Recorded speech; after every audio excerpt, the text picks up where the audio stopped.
It's time to focus on what drives e-commerce results. It's time for Browse Basket Buy. Hi everybody, and welcome to Browse Basket Buy, the podcast/webinar series that knows there's a big difference between talking about the merchandise and the merchandise. Very big difference indeed. With me today, very excitingly, I have to talk about merchandising. I have Anna Whalley. Hello, Anna. Hello, hi, nice to be with you, Dan.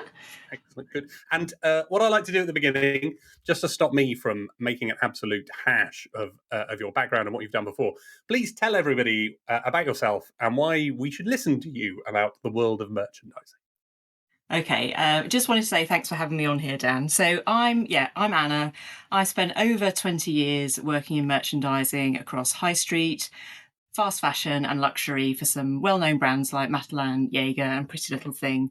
And then for the last 5 years, I've founded my own consultancy and I'm in lots of different businesses looking at their merchandising and helping them with their merchandising capability and delivery. And I love merchandising.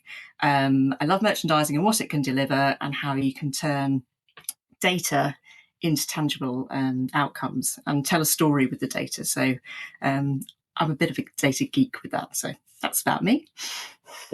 Awesome. You sound like just the person we're looking for, because I think the theme of this is going to be merchandising is more important than you think. So let's get stuck in. It is. It's just a fact. Let's get stuck in. Most retailers think merchandising is just arranging products to look nice. I mean, it is that, but it's other things as well. What is it actually about, and what is the price of getting it wrong? Yeah, so I just want to address that first. Merchandising is often really understood and people think it is about that visual impact. And that, as you say, is visual merchandising. Can't get my words out. And that is really important. And that's about presentation and storytelling of product, which we all value when we walk past the product. It makes an impact. But I do retail merchandising, and that is all about getting your range and your product right. So think about your product range, your product assortment, your sales planning, your stock management, and your price strategy. People sometimes refer to it as the 5 rights of merchandising. So the right product in the right place, at the right price, at the right time, and in the right quantity. And all of that, the reason it's so important is you're translating that into profit. So if the strategy is about driving growth in a certain avenue, you'll translate that into what it means for the product and how you can get the most profit from that. So it's in the planning, and then when you've done the planning, it's about the trading, and it's so important. And if you think about some really stark examples of where it might go wrong, you might say, "Oh, I've got this beautiful range. It's all the right price and everything like that, but actually, it's a lightweight product." Going into winter, it's not going to work. Or you've got this gorgeous range of, say, like tops and knitwear, but you don't have any bottoms, or you don't have the right ratio for it to work. It's not a cohesive range. You're not going to deliver the profit that you need. So it's about a balancing act, really, and it is really important. So yeah, more than just what products look like, how they're displayed, but what those products are, how many of each you need, all those kind of things really, really important part of it as well. And don't order any thin summer outfits in winter, that kind of thing. Yeah, or too much short sleeve. Yeah, all of that. It's really important. Yeah, absolutely. And so everyone talks about knowing the customer. And obviously, a lot of what you're talking about there is about understanding for a retailer, for an e-commerce brand, who their customer is. So how do you actually use that knowledge to decide which products to stock without just taking a bit of a punt or guessing? Well, maybe at the start you're taking a punt because you're envisaging that customer. But really, once you've got past that, you'll have a lot of data at your disposal. And you can use that data to really build up a picture of what your customer is. And rather than say, she's 40 plus, really understand what that customer is. What's she looking for her product? How is she going to interact with you?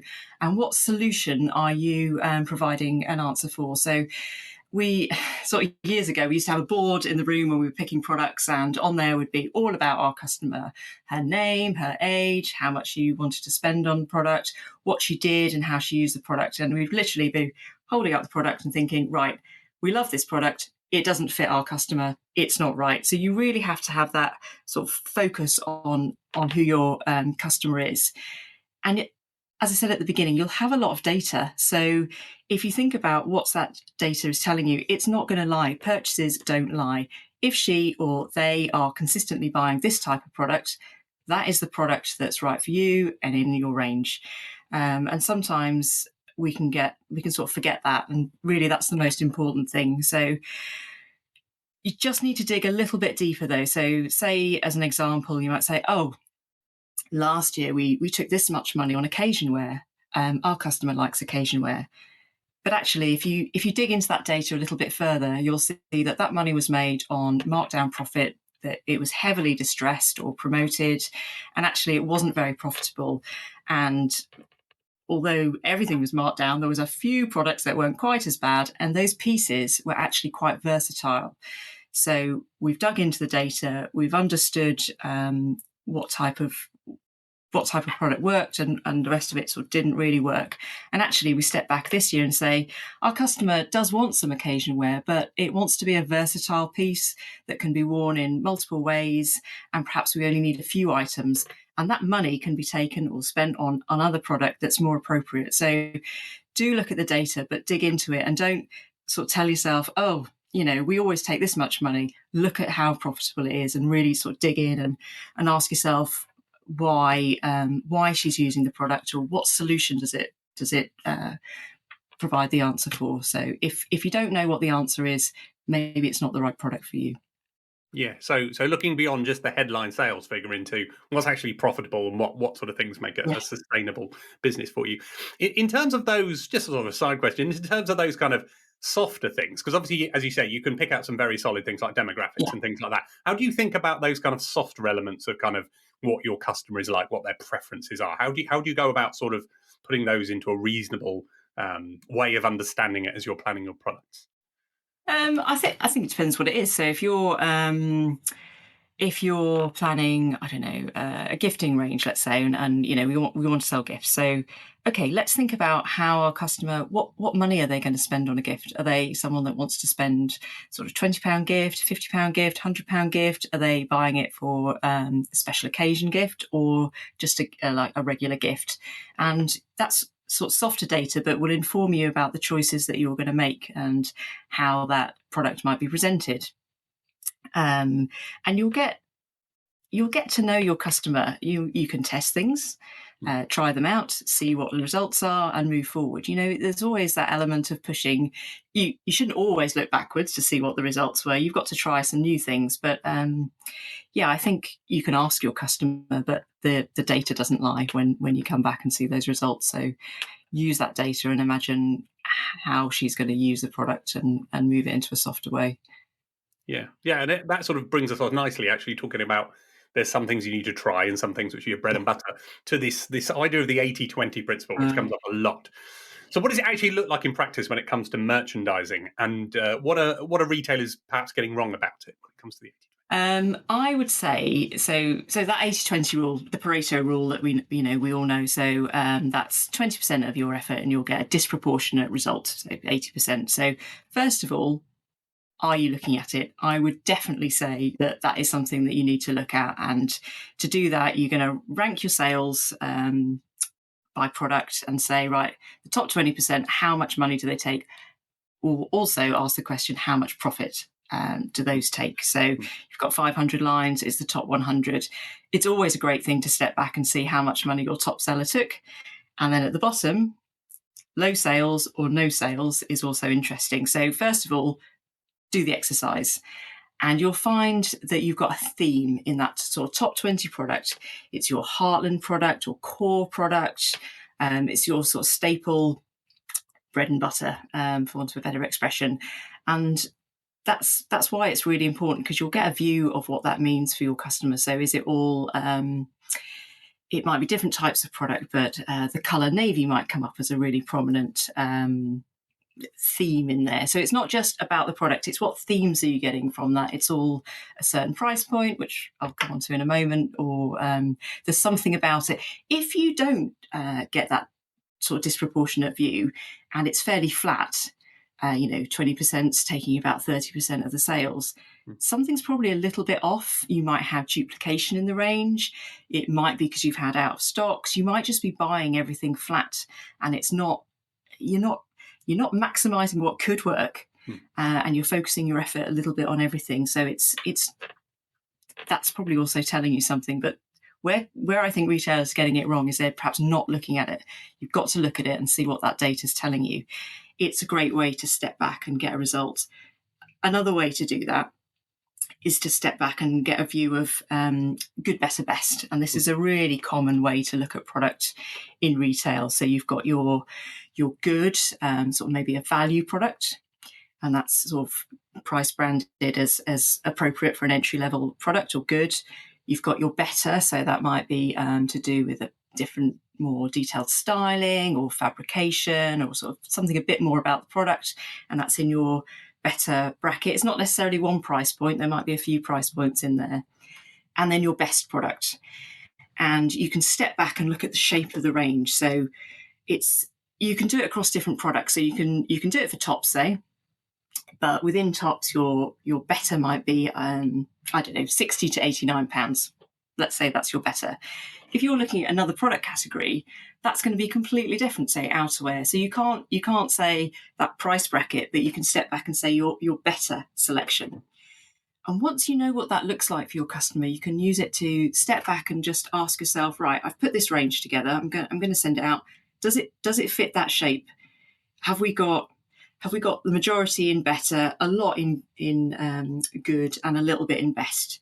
Is that where I am? And if it's not, if you sat there and we've put all those exciting things in, all the sort of really exciting best stuff in, maybe it's not balanced overall, and you need to step back and be a little bit ruthless. If you might be changing your strategy, so you might want to shift it a bit. But if you've got too much in the best, they're not buying your better, and that's where if your brand is in that heartland, that's where you need to have your product. If you've grown your good too much, you're going to have to sell a lot more here to make the same cash that you were doing over here. So it's a great way to step back and have a look at it and take a view. So I really like those aspects, and really challenge yourself. Have I committed to my core or heartland product? Have I got enough to drive the sales where I need to? And if not, you've got to be a little bit ruthless and make it fit. Otherwise, you're never going to take the money. So in answer to your question, where do I think it goes wrong? I don't think people look at it enough and really challenge themselves with that. Yeah, I like the idea of an architecture, as you say, a structure to it, which allows you to work within that and figure out where you can find growth and where you can take things forward. And it's not static. You might decide you've had some success in another sort of section. You might want to develop that further, but it has to sort of stack up afterwards and take the same money. So yeah, it's a really good way to look at your range. I really like it. Yeah, I remember we had an example. We worked with a US Polo Association at one point, and they sell absolutely masses of plain, white polo shirts. Absolutely, that's their core, as you say, their core product, the thing they sell loads of. And then what they're doing is they're always trying other things which are kind of similar that people would also buy in a similar style. But they always come back to, well, what we really sell all the time is our, we never discount them. We always just sell them is our plain coloured polo shirt, our core product. Yeah. You've got, and they'll be the top 20% that's taking 80% of the money, and that is so important. It really is. Yeah, absolutely. So, in a world where everyone stocks similar stuff, how do you actually offer something different that customers will pay for? I think sometimes I'm going to answer this in a slightly different way. I think sometimes we get too obsessed with what our competitors are doing. Yeah. We should observe what our competitors are doing. We should know what they're doing. We should be mindful of it. But I think we need to focus on what we're doing. And I'm going to use a non-clothing example because I feel like I've used a lot of clothing examples. But, a lot of people sell candles. That's, there's loads. They're everywhere. But if we stop and think, my brand and my candle within my brand is it's got a really universal scent. The packaging is really on point, and when it's delivered, the packaging is also really beautiful, and it makes for a great gift. The price is right, and I love it as a self gift, and I love it to give it to people. I've really honed in on what I do really well, and I've not bothered about what anyone else is doing. I've really focused on that, and I think sometimes it's a little bit like, oh, what do we need to be doing that? Do we focus on what you do and do it really well and make it sure it sits within your brand? It doesn't mean to say you're only going to do that. You know, we've talked about other sort of growing areas before, but once you've got your core product, the customers will come to you. They'll know you for it and they'll trust you. And once that trust is built up, you can look at other product areas as well that fits within that brand. And, you know, going back to clothing, maybe your clothing, maybe they really trust you. Now they're going to trust you with accessories or footwear or something else, or you go and say, right, I'm going to do a completely different proposition. My customers absolutely trust the brand, and within that, we think we can go for a new proposition within homeware or something different. But it's got to be true to the brand, and I think sometimes we get a little bit focused on what everyone else is doing. Do your product really well, and the customers will come to you. They'll know you for it and they'll want to come back. And you've got that anchor product there. Yeah, absolutely. Yeah, I always go back to the same retailers so I know what they do. My tip, if you're a candle brand, maybe try little mini fire extinguishers. Might be good, just in case. I'm just saying. Maybe that's you. I don't know. Maybe safety first is all I'm thinking. Safety first. So we talked about the data and sort of the numbers behind. So you've got this. Yeah, you're trying to plan. You know, as a retailer, the exciting stuff is to think about what products are going to sell, how are we going to expand the range, what other things can we do. But what's really important, and this is a recurring theme in Browse Basket Buy, is coming back to those numbers, those metrics, those things underlying what's going on. So what data tells you whether your merchandising decisions are working before you show up in the quarterly numbers and the profit and yeah. looking? So those numbers will start a lot earlier in the planning. So and you've done that planning and you've stepped back and you've looked at your 80/20, you've looked at your good, better, best, and you're there. Great. Now we've moved into the trading. So the numbers are there in terms of the planning, but moving forward into the trading, I'm going to try and keep it to 3 measures. Okay. Going to really try. Yeah. So your sales, obviously everyone looks at sales. That revenue is really important. Profit, don't forget it, and your stock. Your stock is going to indicate where you've got problems. That's my 3 measures. I'm going to sneak in a 4th with returns. You can have as many as you like. You don't. I'm trying to keep it. There are loads, but I think that's going to tell you that 80/20 rule. That's going to tell you most. But I'm putting returns in there because it's a really important factor. And when you're looking at your sales, if you're ignoring your returns, it's a false measure. So those are the measures, and then we think about the metrics. So within that, we've got. I'll try and keep to 3 again. Sell through, rate of sale, and cover. I would say those are 3 really strong ones.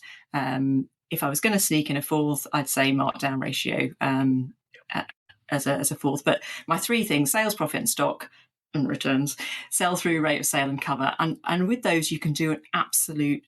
You can tell quite a lot, and then look at your top line and go down to channel. So let's have a chat about sell-through as an example. Some retailers love sell-through, some like rate of sale, and it's going to depend on where you sit within that. So earlier in my career, I started with a retailer that was a value retailer, very much focused on rate of sale, and then I went to luxury and I was like, oh, it's a bit slower.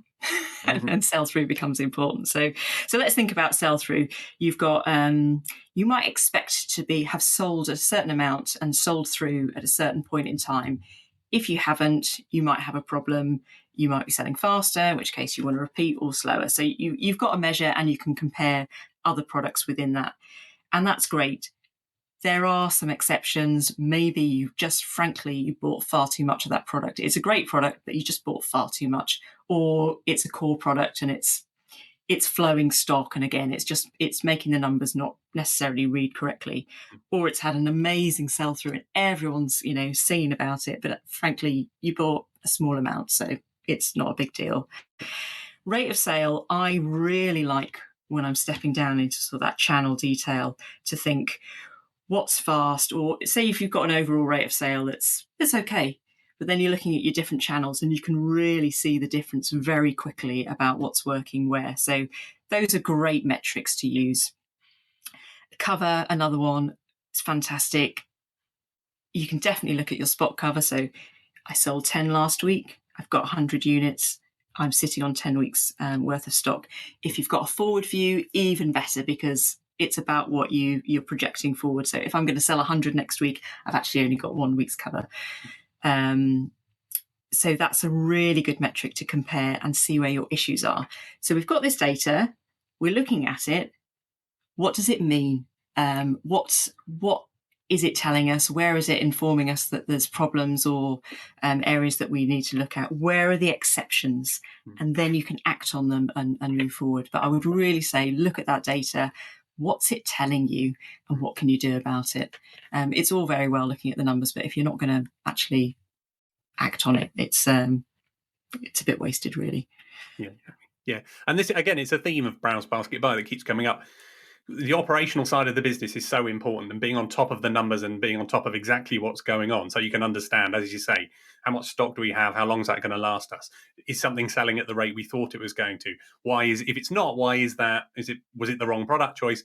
There's not much you can do about it, really, other than things like fiddling with the price. Shout out for my day job at RevLifter, but and promotions and using that to adjust price. But yeah, anyway, you were gonna. You're absolutely right. You can adjust the price, but also you're not going to stop there with the range that you are today. You've got other ranges coming forward. Are you using that knowledge that you've gained the knowledge there? If something doesn't work, that is you get so much insight from that. Why didn't it work? What are we doing? What have we got coming down the line that might be the same or not the same? I think too much we live in the moment. We've got to step back and think, how is this going to inform other decisions? And I actually think that maybe this is another podcast, but thinking about how you get to look at that data and the processes behind that, is it real time? Is there a lag and then you've got a problem? Is it a repeatable way to look at your data? Is it set up in a way that you can look at the data in an insightful way so that you can see the exceptions quickly and tackle what you need to? So that whole process around how you look at the data is so important. And at so many businesses, it's not as slick as it needs to be. And then you're spending time drudging through the data and you're not instantly getting there and moving forward. So I'm sure you've got something to say about that, but wow. That is a problem in itself. Yeah, no, it's something that comes up a lot, I think, in the operational side is that idea of people are so in the moment when it comes to your operation of your e-commerce business. Are you learning from what's going on? Are you thinking about what that is teaching you? What is telling you about future directions? This comes up a lot for us with we're coming up to Q4 to peak. The great advantage of peak, as far as we're concerned, is you get more traffic and more conversions than you do most businesses do on the other time of year. So this is the time to try things and learn from them and take that knowledge and use it the rest of the year when you'll have a much smaller amount of data to work with.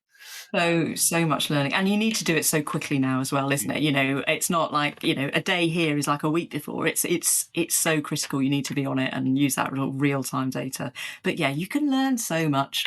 Why has this sold well? Yeah. Why hasn't this sold? We all thought it was great. There must be a reason for it. Yeah. So what is that reason? I think it's so important. I imagine that conversation happens so much in retail. We all thought this was going to be a huge seller, and it isn't. What happened? Yeah, absolutely. And of course it is. I mean, if anybody could sit there and perfectly, crystal ball do it, we'd be getting that person to do everything. So you are going to have surprises. Yeah, absolutely. Yeah. And then it's how you respond to them and what you do with that knowledge. Yeah. So this is all great information. What we like to do on Browse Basket Buy is leave everybody with one practical takeaway, one thing that if you give people one thing to go and do right now that would help them. I'm going to have to distill it to one thing. Yeah. I can't just say bestsellers. You're having a bad track record on this of having the limited number of things. So you can have more than one if you want, but just something or a few things that people can go away. I'm going to try and limit it to two things. So we've just talked about one of them. I would say, look at your data. Don't wait. If you've got a problem, it's not going to get better. I'm like years of experience, it never gets better. Deal with it instantly. So to do that, you need to look at your data, understand what it's saying, what actions can you take, and then take them. Don't just, we're all sat in a room, we've talked about it, but actually nobody's taken the action. You've got to make the action happen. And I would say say you're doing all that. If I would say one sort of practical thing to take away today is is go away and look at your worst sellers. Look at where your stock is piling up, because that is a real bottleneck. If you have a missed sale, you've had a missed sale and it's really frustrating and nobody wants that. I'm absolutely saying, nobody wants that. I know that. If you've got stock that's building up, it is blocking your cash flow. It is going to be something that you might have to mark down in a way that you don't want to, in a way that's just distressing and might impact your brand. And it's blocking you from spending money on things that you want to spend on and get more profit into the business. So I would say go away and look at what's not working. What stock are you sitting on that's not moving, and take that action. Would be more so than than what's working. It's exciting to see what's working. Everybody chases what's working. Are we actually spending that time looking at what's blocking up your cash flow and not working? Take the action. Yeah, absolutely. Good advice. It was one thing. Oh, yes, that was nice and bold though. Yeah, just get on with it and figure out what's working and what's not. Yeah, be ruthless. Fabulous. Thank you, Anna. That was great. A whistle-stop tour through merchandising. Perhaps we'll have you back on to, spend ages going through a spreadsheet to try and how you would do this. That would be a really interesting thing. But where can people find you? Where can they find you online? You can find me online on annawhalleyconsulting.com, or you can find me on LinkedIn. That's probably a great place to find me. But yeah, any questions, just come and ask. Merchandising is very exciting. It is very exciting. I agree. And you have the merchandising school as well, which people can Google. Yes, we also have the merchandising school, which you can, if you're in LinkedIn, you can find us there, or the merchandising school website as well. So you can come and find us. Excellent. People should do exactly that and learn more about merchandising. Thank you, Anna. That was fabulous. Thank you, everybody, for joining us. And we'll hopefully see you next time. Bye. Browse Basket Buy is brought to you by your friends at RevLifter. Promotions work, but they damage brand and margins. RevLifter's intelligent offers drive results by using behavioural signals to target the right customers at the right time. Customers typically see 20% more conversions, 30% higher AOV, 5% more revenue, and a 10% saving on promotional costs. So stop wasting discounts on people who'd buy anyway. Try RevLifter free for 90 days, and they'll handle all the heavy lifting. Visit revlifter.com to find out more. That's revlifter.com.